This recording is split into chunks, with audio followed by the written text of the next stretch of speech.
She seemed like just another exhausted traveler sleeping peacefully in seat 12A, catching up on much-needed rest while the flight cruised smoothly at 37,000 feet. But when the captain's terrified voice announced they were losing control, her eyes opened, and everything changed in that single moment. Before you watch full story, comment below from which country are you watching. Don't forget to subscribe for more amazing stories. Sarah Mitchell settled into seat 12A with the practiced ease of someone who had spent countless hours in airplane seats. She pulled her navy blue cardigan closer around her shoulders, adjusted the small pillow against the window, and let out a long, tired breath. The other passengers around her were still shuffling into their seats, storing bags in overhead compartments, and settling in for the 6-hour flight from Denver to Boston. Sarah barely noticed any of it. Her eyes were already heavy with exhaustion that went bone deep. The past 3 months had been the hardest of her life. Taking leave from flying to care for her mother through a difficult illness had drained every ounce of her energy. The sleepless nights, the hospital visits, the constant worry, and the emotional weight of watching someone you love struggle had left Sarah running on empty. Her mother was finally stable now, recovering well, and Sarah had taken this trip to visit her brother in Boston and just breathe for a few days. She needed this rest more than she had needed anything in a long time. The businessman in 12B gave her a brief glance as he took his seat, noting how she seemed completely drained. He assumed she was probably coming off a brutal work week, maybe a demanding conference or back-to-back meetings that left her running on empty. The flight attendant walking down the aisle saw Sarah's tired face and made a mental note to let this passenger rest undisturbed. Some travelers clearly needed sleep more than they needed beverage service. A young mother with a baby took the seat across the aisle in 12C. She smiled sympathetically at Sarah, recognizing that exhausted look from her own sleepless nights. "Long week?" she asked gently. Sarah managed a tired smile. "Long few months," she replied. "Finally getting a chance to rest." "Well, this is the perfect flight for it," the woman said kindly. "Sleep as much as you need. I'll make sure my little one doesn't disturb you." Sarah thanked her and closed her eyes even before the safety demonstration began. She had seen that demonstration thousands of times from the front of the cabin, giving it herself with practiced professionalism. Now she just wanted to sink into the peace of not being responsible for anything or anyone for a few precious hours. As the plane pushed back from the gate and began its taxi toward the runway, Sarah's breathing had already deepened into the rhythm of sleep. Her head rested against the window, her hands folded loosely in her lap, and her expression showed the kind of peace that comes with finally being able to let go and rest. The engines roared to life during takeoff, the aircraft climbed steeply into the afternoon sky, and Sarah remained completely still, lost in the deepest sleep she had experienced in months. The flight attendants began their service an hour into the flight, moving quietly through the cabin with their beverage carts. When they reached row 12, the lead attendant whispered to her colleague to skip the woman in 12A entirely. She looked so peaceful, so desperately in need of rest, that waking her for a drink seemed almost cruel. The businessman beside her accepted his coffee in a hushed voice, careful not to disturb the sleeping woman next to him. Other passengers glanced at her occasionally, some with envy at how deeply she could sleep on a plane, others with understanding that she clearly needed every minute of rest she could get. Nobody knew who Sarah Mitchell really was. Nobody knew that the exhausted-looking woman sleeping so peacefully in seat 12A had spent 15 years as a commercial airline captain before that. Nobody knew she had flown military jets for 8 years before her commercial career, handling aircraft that could break the sound barrier and pull G-forces that would make normal people lose consciousness. Nobody knew she had been a test pilot for 2 years, pushing experimental aircraft to their absolute limits, finding the edge of what was possible and then carefully documenting how to fly right up to that edge without crossing it. The credentials hidden behind her tired appearance were extraordinary. Sarah held type ratings on 12 different aircraft. She had landed planes with failed engines, brought jets down safely after bird strikes shattered windshields, and once successfully recovered from a complete electrical failure at night over the ocean. She had trained hundreds of pilots in emergency procedures, teaching them how to think clearly when everything was going wrong, how to fly precisely when instruments were lying, how to make split-second decisions that meant the difference between disaster and survival. But on this particular afternoon, flying as a passenger for the first time in 3 months, Sarah was simply a tired woman catching up on sleep. She had recently taken a break from flying to care for her aging mother, and the stress of the past few weeks had left her completely exhausted. The gentle vibration of the aircraft, the steady hum of the engines, and the knowledge that someone else was responsible for flying this plane all combined to give her the deepest, most restful sleep she had experienced in a very long time. The flight continued smoothly for the next 2 hours. The aircraft cruised at 37,000 feet, autopilot engaged, systems functioning normally. The pilots in the cockpit were experienced professionals managing a routine flight with the kind of relaxed competence that comes from having done this same route hundreds of times. Passengers read books, watched movies on their personal screens, worked on laptops, or dozed in their seats. Flight attendants completed their service, cleaned up trash, and prepared for the next beverage round. Sarah slept through all of it. She slept through the announcement about turbulence ahead. She slept through the seatbelt sign turning on. She slept through the slight bumps as they entered a patch of rough air. Her body remained completely relaxed, her breathing steady and deep, her mind far away in dreams that had nothing to do with flying or airplanes or the sky outside the window. But at 37,000 feet, something was about to go terribly wrong. In the cargo hold, a lithium battery in an incorrectly packaged shipment had been slowly heating up for the past hour. The thermal runaway had already begun, invisible and silent. Smoke detectors in the cargo hold suddenly screamed their warning. In the cockpit, warning lights and alarms erupted across the instrument panel in a cascade of red and amber alerts. The pilots' relaxed conversation died instantly as they stared at indicators showing smoke in the cargo hold, rapidly rising temperatures, and systems beginning to fail.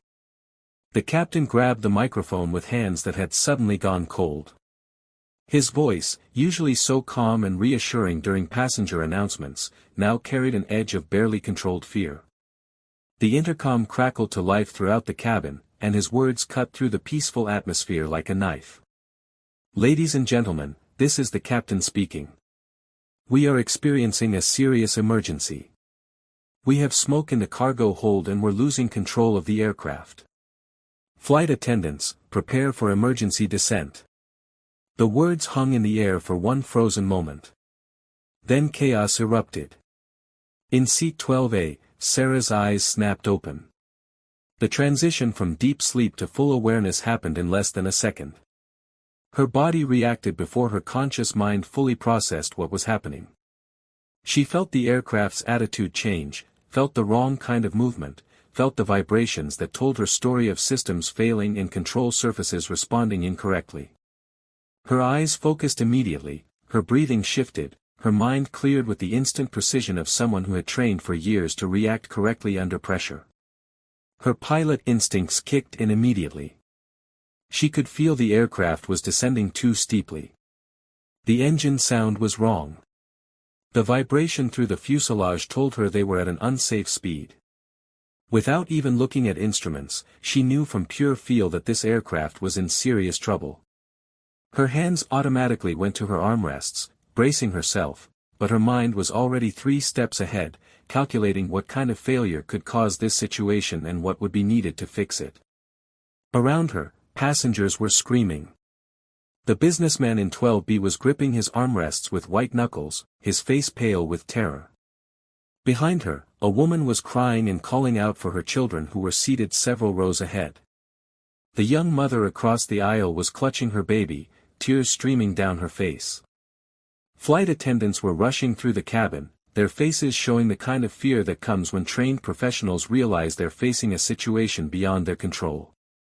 Oxygen masks had dropped from the ceiling, swinging wildly as the aircraft pitched and rolled. The aircraft shuddered violently again, and Sarah heard a sound that made her blood run cold. It was the sound of metal straining under stress, the groan of an airframe being pushed beyond its limits. She had heard that sound before in test flights when they intentionally pushed aircraft to the edge. But this wasn't a test flight with safety protocols and emergency crews standing by. This was a commercial flight with hundreds of passengers whose lives depended on someone knowing exactly what to do in the next few minutes. The aircraft shuddered violently. Sarah felt it yaw to the left, felt the nose pitch down more steeply than any normal descent, felt the buffeting that indicated they were approaching dangerous speeds. She unbuckled her seat belt with hands that were perfectly steady despite having been asleep 30 seconds ago. Her mind was already processing information, calculating angles, estimating altitudes, running through emergency procedures that she had practiced thousands of times. She stood up, ignoring the screams around her, ignoring the flight attendant who was shouting at everyone to remain seated. Sarah moved into the aisle with the balanced footwork of someone who knew how to walk in an aircraft that was moving unpredictably. She headed toward the cockpit, her face calm but determined, her entire body language shifting from exhausted passenger to focused professional. "Ma'am, you need to sit down." A flight attendant grabbed her arm. "We're in an emergency situation." Sarah turned to look at the young woman, and something in her eyes made the flight attendant's grip loosen. "I'm a captain," Sarah said, her voice cutting through the noise with absolute authority. "I've been flying for 23 years. I need to get to the cockpit right now." The flight attendant stared at her for one more second, seeing something in this passenger's face that hadn't been there when she was sleeping peacefully in her seat. She saw competence, experience, and the kind of calm that only comes from someone who has faced life-and-death situations before and survived them. She stepped aside. Sarah moved forward, keeping her balance as the aircraft pitched and rolled. She could smell smoke now, could feel the heat starting to build, could sense in every movement of the plane that they were in serious trouble. She reached the cockpit door and pounded on it hard, using the specific knock pattern that pilots recognized. "I'm a captain," she shouted. 23 years flying experience. Open this door." Inside the cockpit, both pilots were fighting with controls that were becoming increasingly unresponsive. Smoke was starting to seep into the cockpit from somewhere in the electrical systems. Warning alarms were screaming. The captain had both hands on the yoke, pulling back hard, trying to recover from a descent that was becoming steeper with every second. The first officer was running through emergency checklists, his voice shaking as he called out procedures. The pounding on the door penetrated their focused panic. The first officer glanced at the door camera, saw a woman standing there with an expression that looked nothing like a terrified passenger. The captain shouted, "Let her in." The door swung open and Sarah stepped through, taking in the situation with one comprehensive glance. Smoke hazing in the air. Warning lights covering the instrument panel, both pilots fighting controls. The attitude indicator showing they were in a 30-degree dive. The altimeter unwinding rapidly. They had maybe 3 minutes before they dropped below 10,000 feet, and at their current rate of descent, they might not pull out before hitting the ground. "I'm Captain Sarah Mitchell," she said, her voice cutting through the noise of alarms. "Former Air Force, former test pilot, 15 years commercial flying. What's your situation?" The captain's voice was tight with stress. "Cargo fire, electrical failures cascading, losing hydraulics, flight controls degraded. We can't level out. She's not responding." Sarah's eyes scanned the instruments with the speed of someone who had spent 23 years reading these displays in every possible situation. She saw immediately that they had lost the primary hydraulic system completely. The secondary was failing.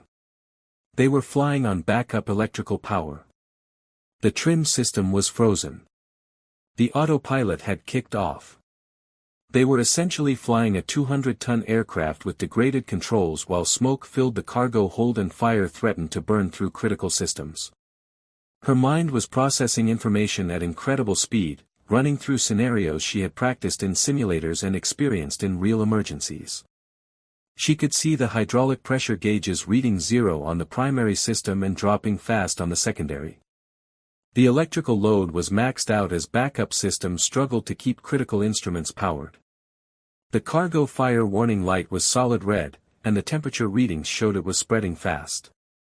They had multiple cascading failures happening simultaneously, each one making the others worse. "I need the left seat," Sarah said. It wasn't a request. "Now." The captain looked at her for one desperate moment. She could see the conflict in his eyes. His pride, his training, his responsibility as captain were all telling him to keep control.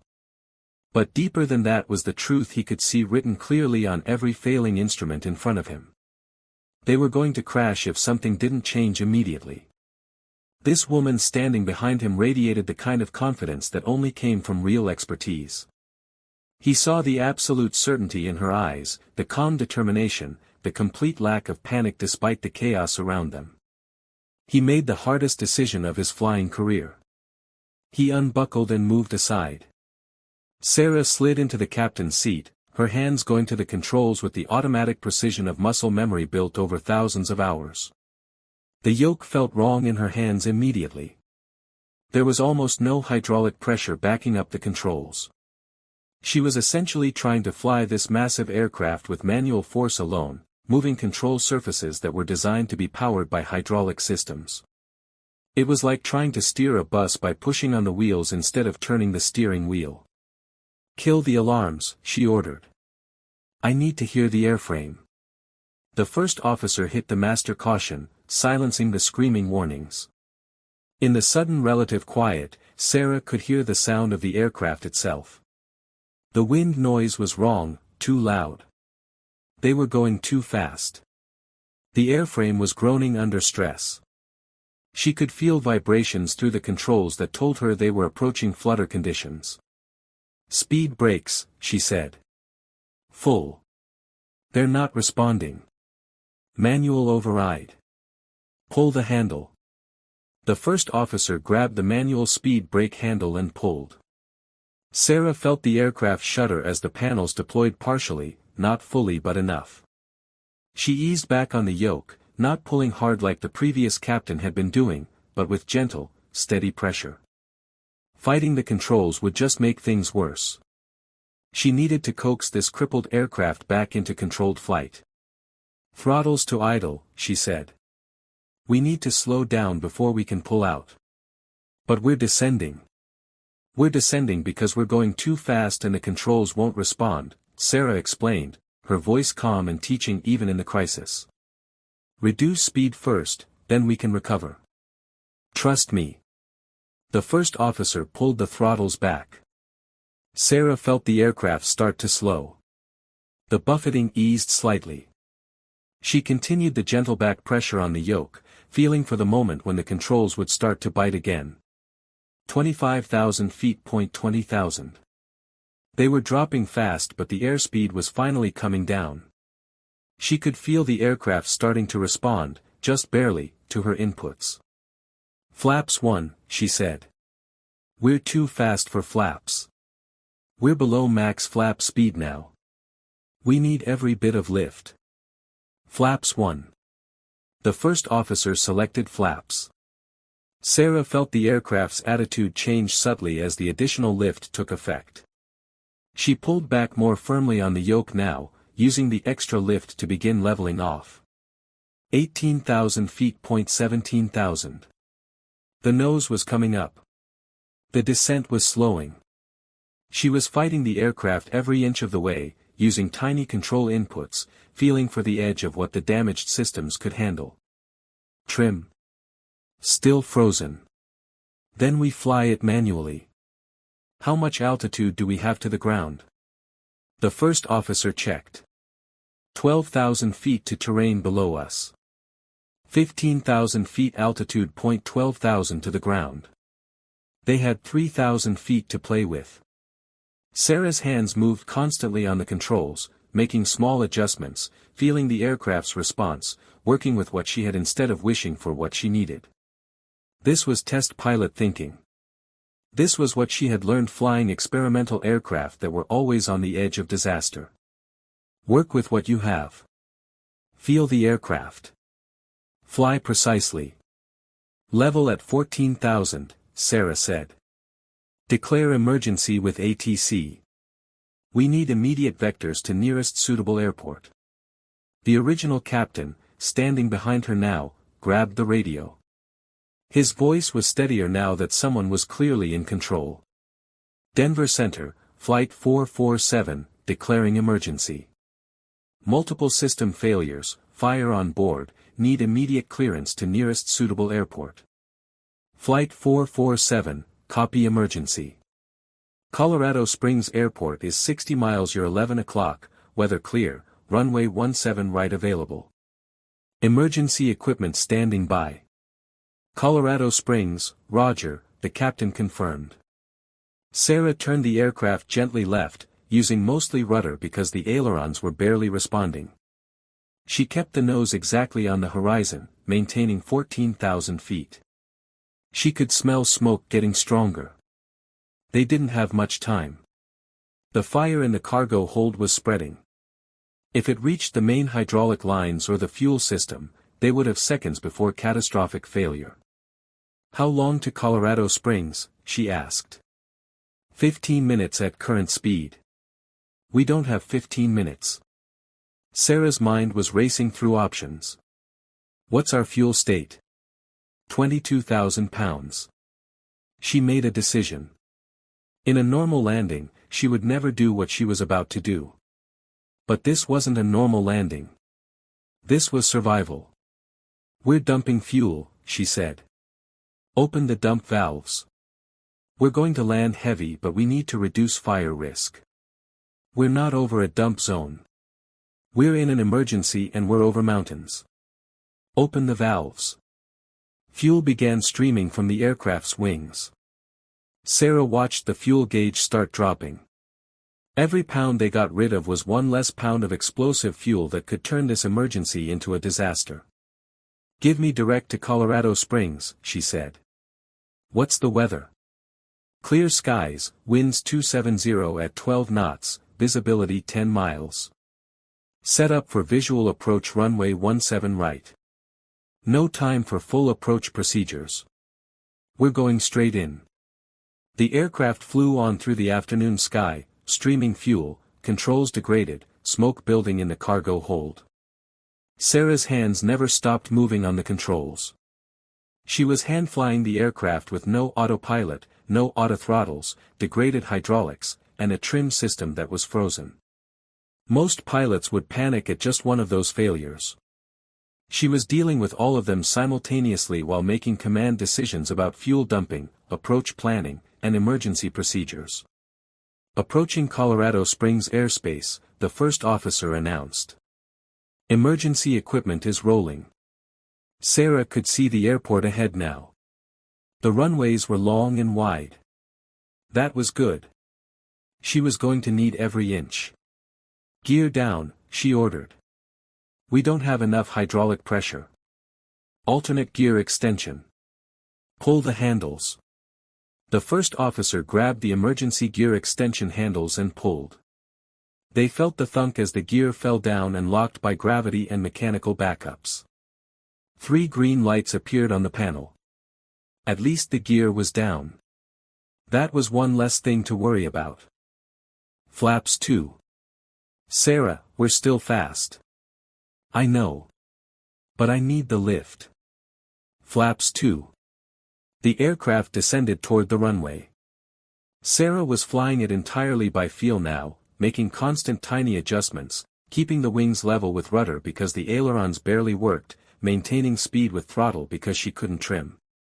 The runway grew larger. She could see fire trucks racing along the taxiway beside them. This was going to be rough. Final approach, she said. Everyone in back needs to be in brace position. Make the announcement. The original captain grabbed the PA, flight attendants, emergency landing, brace for impact. Sarah flew the aircraft down final approach with absolute precision. Too slow and they would stall and crash.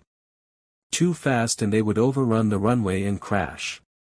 She needed exactly the right speed, exactly the right angle, exactly the right sink rate. Her hands moved constantly. Her eyes scanned between the runway and the instruments. Her mind was calculating, adjusting, feeling. She could see the runway environment clearly now. The poppy lights on the left side of the runway glowed red over white, telling her she was on the correct glide path. The wind sock showed a crosswind from the left, which would make the landing even more challenging with her degraded controls. Fire trucks were racing along the parallel taxiway, their red and white lights flashing. Emergency crews were positioning themselves along the runway. She could see ambulances, fire engines, and emergency vehicles creating a corridor of safety for them to land through. 500 feet, the first officer called. 400. 300. The runway was right there. Sarah pulled the throttles to idle and raised the nose slightly. The aircraft settled toward the concrete. She held it off, feeling for the ground through her hands on the yoke and her feet on the rudder. The main wheels touched with a hard thump that she felt through her entire body. The aircraft bounced slightly, and for one heart-stopping moment Sarah thought they might porpoise, bouncing higher and higher until they stalled and crashed. But she pushed forward firmly on the yoke, forcing the nose down, killing the bounce. The nose will hit hard. She pulled all 4 thrust reversers to maximum and stood on the brakes with everything she had. The deceleration was violent. Passengers who hadn't properly braced were thrown forward against their seatbelts. Overhead bins popped open, spilling bags. The aircraft shook and groaned as every system was pushed to the absolute limit. Sarah could feel the brakes heating up through the pedals, could smell the burning brake pads, could hear the squeal of tires being pushed beyond their design limits. The brakes were heating up fast. Smoke came from the wheels. They were going too fast, using up runway fast. Sarah stood harder on the brakes, felt them starting to fade, kept the pressure on. The end of the runway was approaching. They needed to stop. They needed to stop now. 1,000 feet of runway left. They were still going 60 knots. 500 feet. 40 knots. Sarah braked as hard as she dared without blowing the tires. 200 feet. 20 knots. The aircraft rolled to a stop with just 100 feet of runway remaining. Shut down engines, Sarah ordered. Emergency evacuation. Get everyone off now. The engines wound down. The first officer opened his window and shouted to the emergency crews. Fire trucks surrounded the aircraft, spraying foam on the smoldering cargo hold. Sarah helped the original captain and first officer open the cockpit door. Behind them, flight attendants were opening emergency exits, deploying slides, shouting evacuation commands. Sarah moved through the cockpit methodically, shutting down electrical systems, closing fuel valves, making the aircraft as safe as possible before evacuating. Only after everything critical was shut down did she move toward the cockpit door to leave. The original captain stopped her. His hand on her shoulder. His eyes filled with an emotion somewhere between gratitude and awe. You saved every life on this plane, he said. I had lost it. I didn't know what to do. You saved us all. Sarah met his eyes. You would have figured it out, she said gently. You just needed a minute. Sometimes the worst part of an emergency is the first shock of it. You would have recovered. No, he said firmly. I wouldn't have. That was flying I've never seen before. What you did with degraded controls, no hydraulics, everything failing. That wasn't normal flying. That was something else entirely. It's test pilot flying, Sarah said. You learn to handle aircraft that are always broken in some way. You learn to fly precisely when everything's wrong. I had good teachers. They evacuated the cockpit. Outside, passengers were sliding down emergency slides onto the concrete. Firefighters were spraying foam. Emergency medical personnel were setting up triage areas. Everyone was alive. Everyone was going to be okay. Sarah stood on the concrete watching the emergency crews work, and she felt the exhaustion come crashing back in. Her hands were shaking slightly now that the adrenaline was wearing off. Her legs felt weak. The reality of what had just happened was starting to sink in. A paramedic approached her. "Ma'am, are you injured? Do you need medical attention?" Sarah shook her head. "I'm fine. Check the passengers first. Make sure everyone is okay." But the paramedic was persistent, gently taking her arm and guiding her to sit on the back of an ambulance. "You just saved hundreds of lives," he said. "Let us make sure you're all right too." Sarah sat and let him check her blood pressure and pulse. Everything was elevated from the adrenaline, but she was physically fine. Around her, the rescue operation continued with practiced efficiency. Passengers were being evaluated, given blankets, offered water. Children were crying but being comforted by their parents and the emergency personnel. The young mother from seat 12C saw Sarah and came over, still holding her baby. "You're the pilot," she said, tears streaming down her face. "You're the woman who was sleeping next to me. You saved us. You saved my baby." Sarah looked at the infant in the woman's arms, so small and innocent, completely unaware of how close they had all come to disaster. She felt a wave of emotion wash over her. This was why she had spent 23 years learning to fly. This was why she had pushed herself through military training, test pilot school, and thousands of hours in cockpits. So that when this moment came, when everything was falling apart and lives hung in the balance, she would know exactly what to do. "Your baby is beautiful," Sarah said softly. "I'm glad you're both safe." The businessman from seat 12B found her in the crowd. He stared at her like he was seeing a completely different person than the exhausted woman who had slept beside him. "You were sleeping," he said, his voice full of wonder and confusion. "You were just sleeping in the seat next to me. I thought you were just a regular passenger. I almost asked the flight attendant to wake you for the drink service but decided to let you sleep." "I am a regular passenger," Sarah said with a tired smile. "I was catching up on sleep. I've been taking care of my mom for the past few months. First flight I've taken as a passenger in a long time. I just happened to have some training that became useful today." "Some training?" The man laughed, but it was the laugh of someone releasing tension and shock.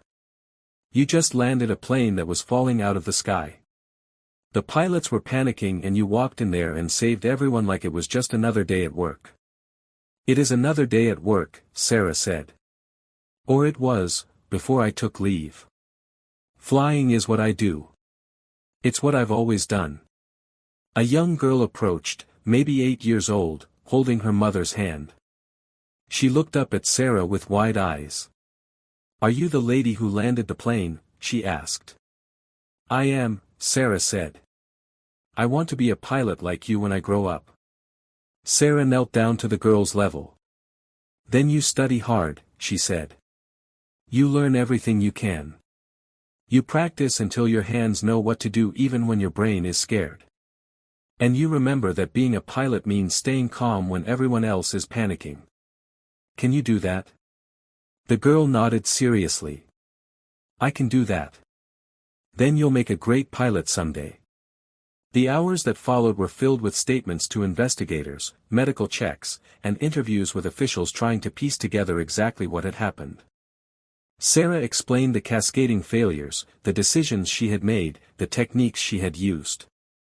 The investigators listened with growing respect. One of them, an old pilot himself with silver hair and eyes that had seen decades of aviation history, shook his head in wonder.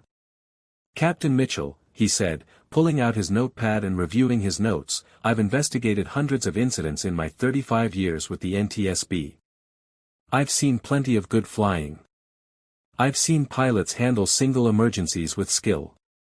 But what you did today, recovering that aircraft with the level of degradation you had, multiple cascading system failures, essentially no hydraulic pressure, frozen trim, and degraded flight controls, that's something I've only heard about in textbooks and training scenarios that are designed to be almost unrecoverable.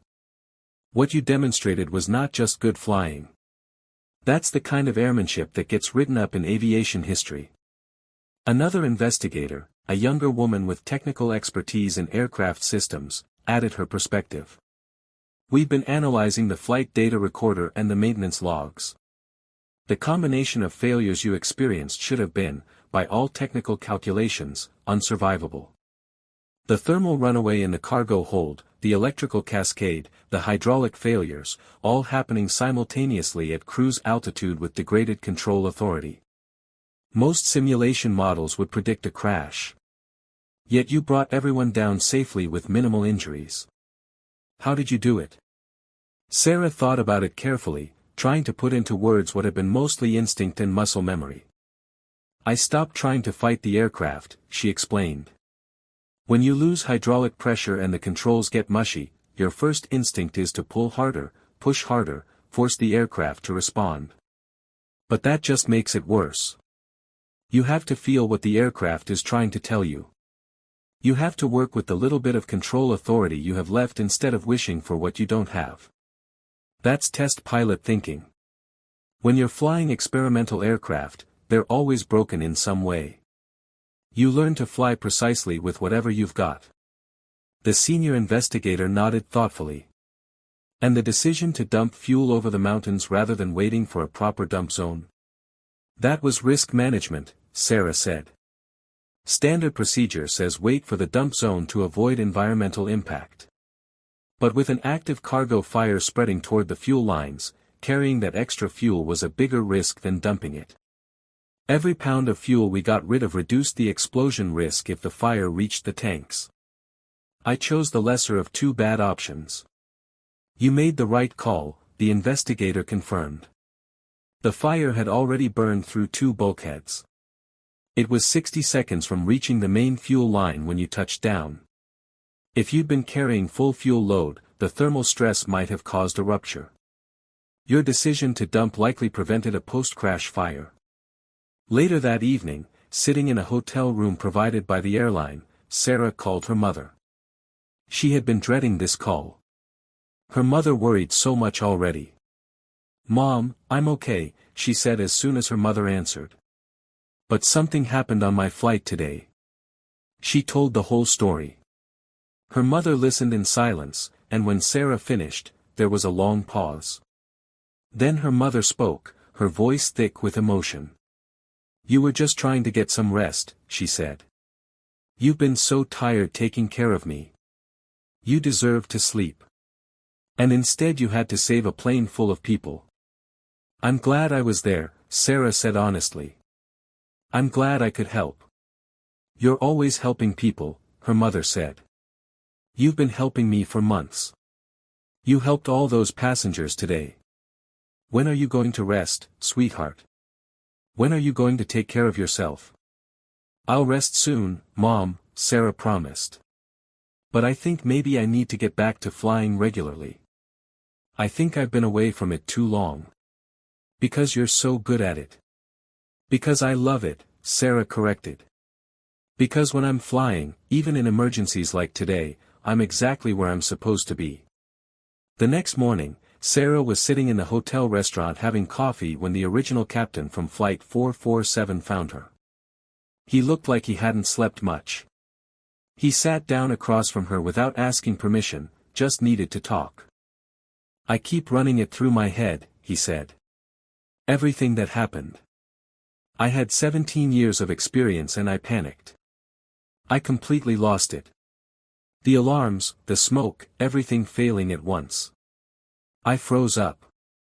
If you hadn't been on that plane, everyone would have died because I couldn't handle it." Sarah looked at him steadily. "Listen to me," she said. "You didn't freeze. You recognized you were in over your head and you accepted help. That's not weakness. That's wisdom. Some pilots would have refused to give up the controls even when they were failing. Their ego would have killed everyone. You put passenger safety over your pride. That's what a good captain does. But I should have been able to handle it myself." "Nobody can handle everything," Sarah said. "I've been flying for 23 years and I've had situations I couldn't handle. The trick isn't being able to do everything yourself. The trick is knowing when to ask for help and knowing how to accept it when it comes." "What do I do now?" he asked. "How do I get back in the cockpit after this?" You go see the company psychologist, Sarah said. You talk about what happened. You do simulator training on similar emergencies until they don't scare you anymore. You remember that you've done this job successfully hundreds of times and one bad day doesn't erase all those good days. And then you get back in the cockpit and you fly again. Just like that. Just like that. Because you're a good pilot who had a really bad situation. That's all. Don't let one emergency define your whole career.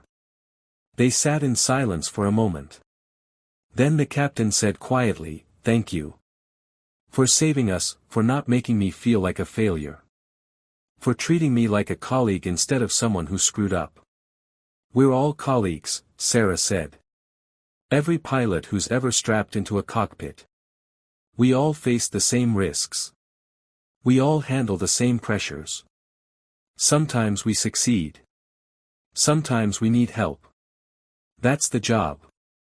The story of Flight 447 made national news. Passengers gave interviews describing the terror of those minutes when the plane was out of control, and the miraculous recovery by a pilot who had been sleeping in seat 12A. News anchors called Sarah a hero. Aviation experts analyzed her decisions and praised her airmanship. Her former students from her years as a flight instructor called to congratulate her. The airline that had employed her for 15 years before she took leave called to ask when she was coming back. But Sarah was thinking about something simpler than fame or recognition. She was thinking about that little girl who wanted to be a pilot. She was thinking about all the young people who might see this story and realize that extraordinary skill comes from years of practice, that staying calm under pressure is a learnable skill, that there's no limit to what you can accomplish if you train hard enough and never stop learning. A week after the emergency landing, Sarah went to visit the Flight 447 crew at their training center. She watched them do simulator sessions, working through emergency scenarios similar to what they had experienced. She saw them getting more confident, handling the situations better, learning from what had happened. The first officer thanked her for returning. "You didn't have to come back," he said. "You saved us already. You don't owe us anything more." "I came back because you're learning," Sarah said. "Because you're not letting this break you. Because you're doing exactly what pilots are supposed to do after a bad situation. You're studying it, understanding it, and getting better. That's what I want to see." "Will you fly with us again?" the captain asked. "If you come back to flying, if you need a crew, we'd be honored." Sarah smiled. "Maybe someday," she said. "Right now I'm just figuring out what comes next."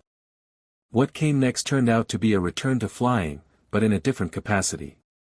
Sarah joined an aviation safety organization that investigated accidents and trained pilots in emergency procedures.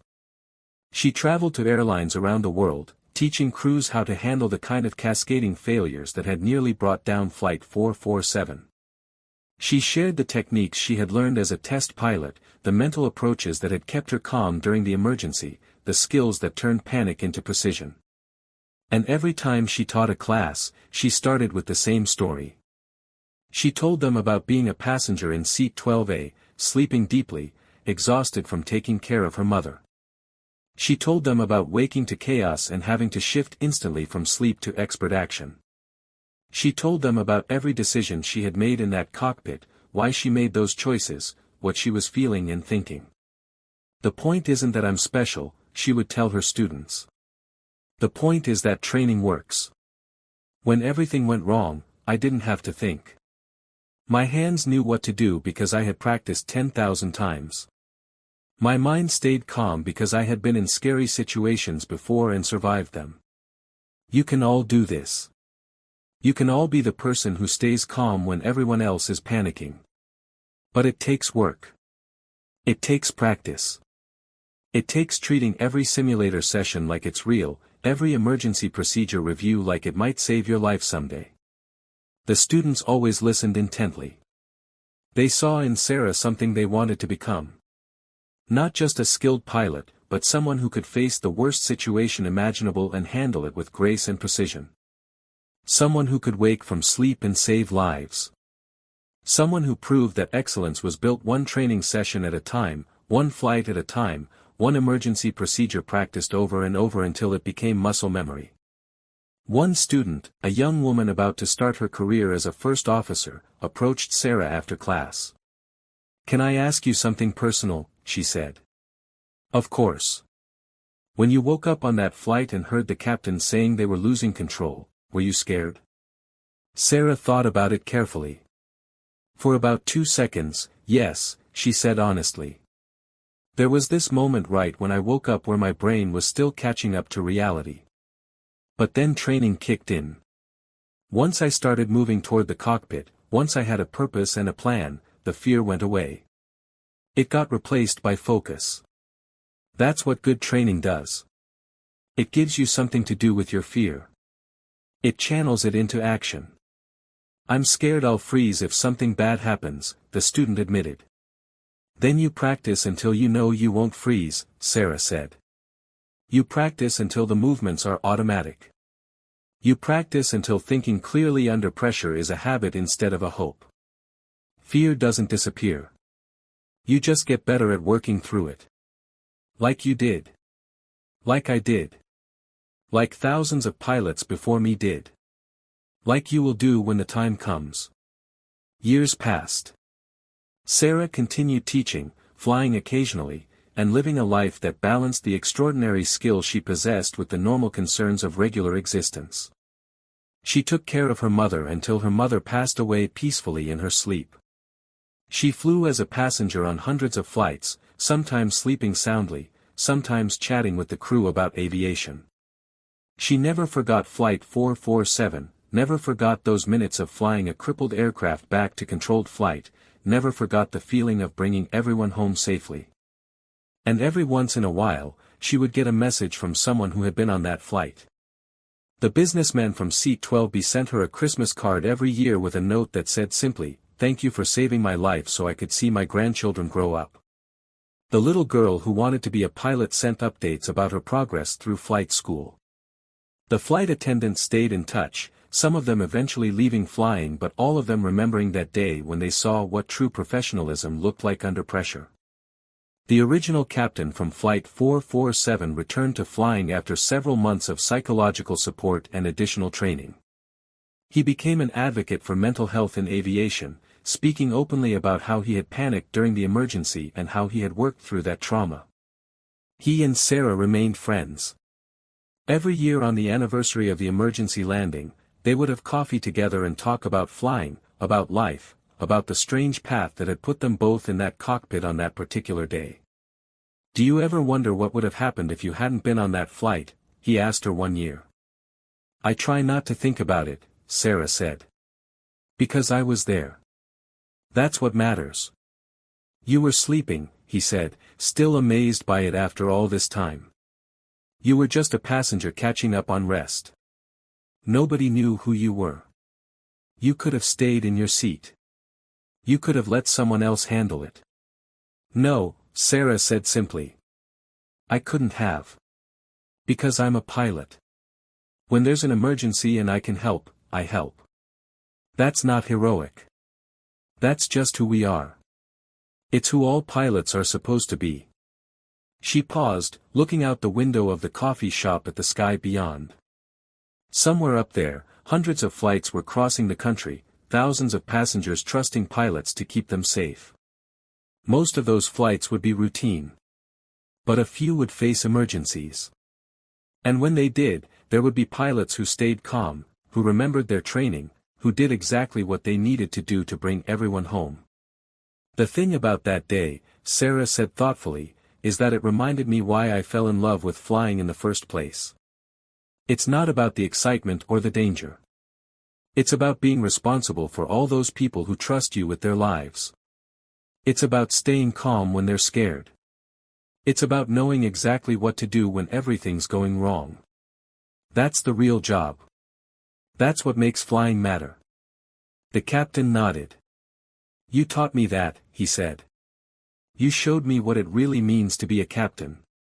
Not just someone who sits in the left seat, but someone who protects their passengers no matter what." "You already knew that," Sarah said. You just forgot it for a few minutes under stress. But you remembered. You're still flying. You're still protecting people. You're still doing the job. That's what counts. They finished their coffee as the sun set behind the mountains, painting the sky in colors that reminded them both why they loved being up there. Sarah thought about that flight, about waking from deep sleep to chaos, about the transition from passenger to pilot, about the feeling of bringing a dying aircraft back under control through skill and determination. She thought about all the flights since then, all the students she had taught, all the lives that had been touched by what happened that day. And she realized that sometimes the most important thing you can do is simply be in the right place at the right time with the right skills. Sometimes sleeping in seat 12A means being ready to wake up and save the world. That's what made her smile as she said goodbye to the captain and headed home through the twilight. Not the fame or recognition or the news stories that had called her a hero. But the simple knowledge that when she was needed, when people were in danger, when everything was falling apart, she had been exactly who she was trained to be. She had stayed calm. She had flown precisely. She had brought everyone home. And someday, somewhere, another pilot would wake from sleep to an emergency. Another professional would put aside fear and choose action. Another person would prove that excellence isn't magic, it's practice. Another hero would emerge from an ordinary seat to do something extraordinary. Because that's what pilots do. That's who they are. That's what 23 years of training builds. The ability to sleep soundly until the moment you're needed, and then to wake up ready to save the world.